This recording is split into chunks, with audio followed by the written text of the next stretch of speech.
Hey, what's up you guys? This is Junior Trader and in this video, should you be buying Microsoft stock here hand over fist? Is that something you should be doing? Or you should wait for better prices? We'll talk about all of that in this video through the lens of technicals, right? But before going further, as always, none of this is any financial advice, only for education purposes, just sharing my opinion. Please do your own thing. So, Microsoft, is this a buy right now?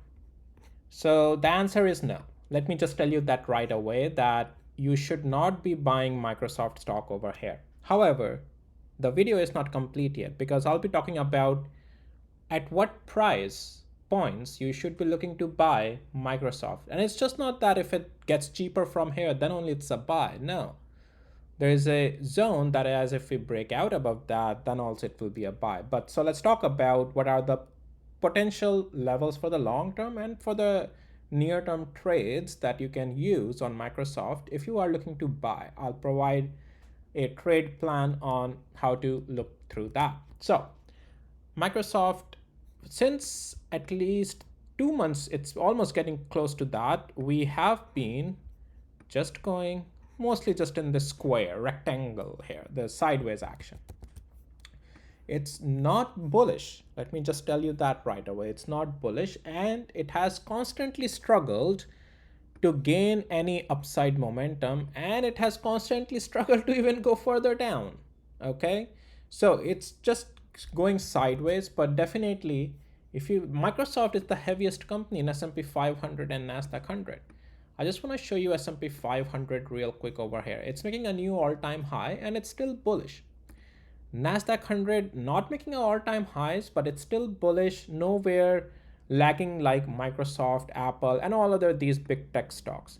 So money is being rotated and has already been rotated or is being rotated into those other indices, or well, into other stocks, because you can see indices are still climbing up. Now, does that mean, oh, Microsoft is now going to catch up soon? It's finding its bottom. Money's soon going to start coming in? Well, no, not right now. We'll have to see confirmations for that. So let's talk about that. Now, I'm going to adjust something here on my tools here first right away, because we'll be talking more from the perspective of long term as well. So I want to adjust my tools for that purpose. So here on Microsoft, we are now all these settings on my tools that I do, what it is, how to use them. If you have access to my tools, you would have received onboarding videos as well on how to use these tools. So just check those out. Okay. And if you are interested, then you can check my tools out. They are in the description of this video. Okay. Don't trade blindly, guys. Trade with the tools. Okay. They will help you make money. So Microsoft here has a room as if we lose 468 and 50 cents area, this very zone. Microsoft will continue lower, and provided I said that, because we are not in a bullish structure, we are still in the declining structure. It's just that it has just gone sideways from 2 months, but it's already in an existing downward structure. So this sideways action is being followed upon from a bearish structure, which means we are not in the bullish structure. It's not a sideways action that came after a bullish structure. No, it came after a bearish structure, which keeps us still bearish. Now, the thing is that as we lose 468, Microsoft has a room to fall to 446 and also $430. Now, while I'm on those levels talking about it, I consider those levels a good price point to buy Microsoft. This level 450 and the another level at 432. Definitely risk management is important here, but for a long-term position, a little bit of a position here is okay on Microsoft is good. If we lose 432, then you are better off waiting. I'm going to get rid of that. We don't need that.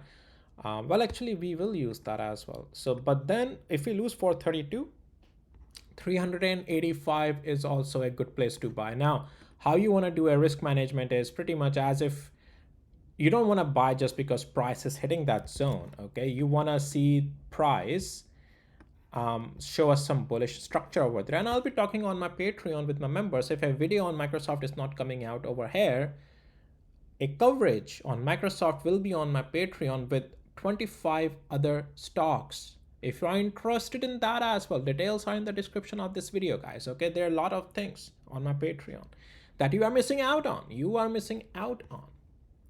So here, and so the way it would be if we see a support here in the structure, then 450. If we lose that, you have either two options here. If you are planning that things may go a little bit more cheaper and you are slowly and slowly DCAing into it, then you have a small position here, medium position here, and a larger position here. This is another way.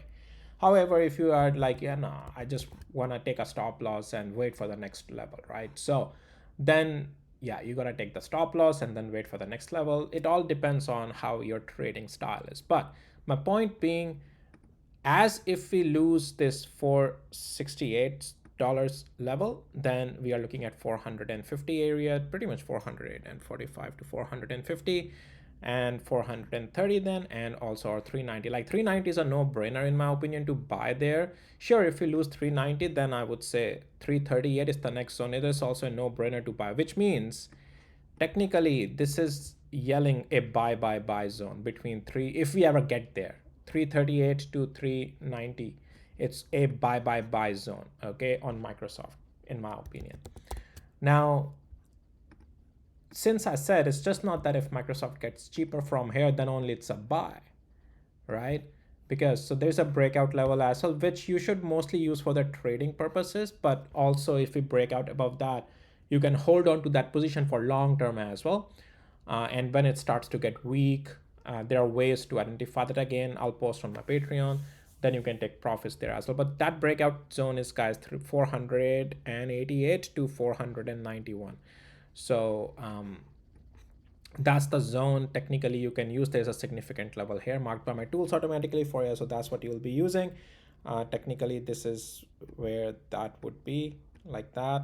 Okay, because these two significant levels are closer to each other, which means they become a zone, right?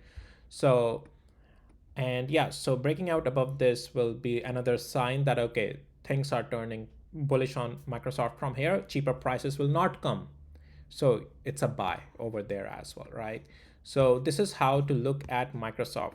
I currently don't have any position in Microsoft, and I would only open just pretty much as what I'm telling you here. It's how I will be trading as well. And but just I want, if I can get cheaper prices, I would love that. It's just that these are big, great companies. Cheaper prices on them are always great opportunity, especially in your long-term portfolio. Now I want to show you also weekly interval, and this 468 is definitely, like, we are already on the weekly interval with this double top, right? Already we are in the downtrend here, so there is no questions asked about that. So we are still continuing lower. So yeah, the weekly trend also is in the downtrend. It will only become in a strengthful upside only above that 488 zone that I gave you. Otherwise, yeah, we're gonna make legs lower, right?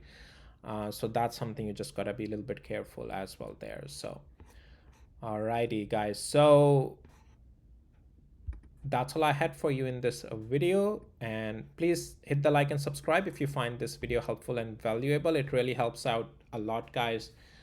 And with that, I'll see you in my next videos. Take care. Bye.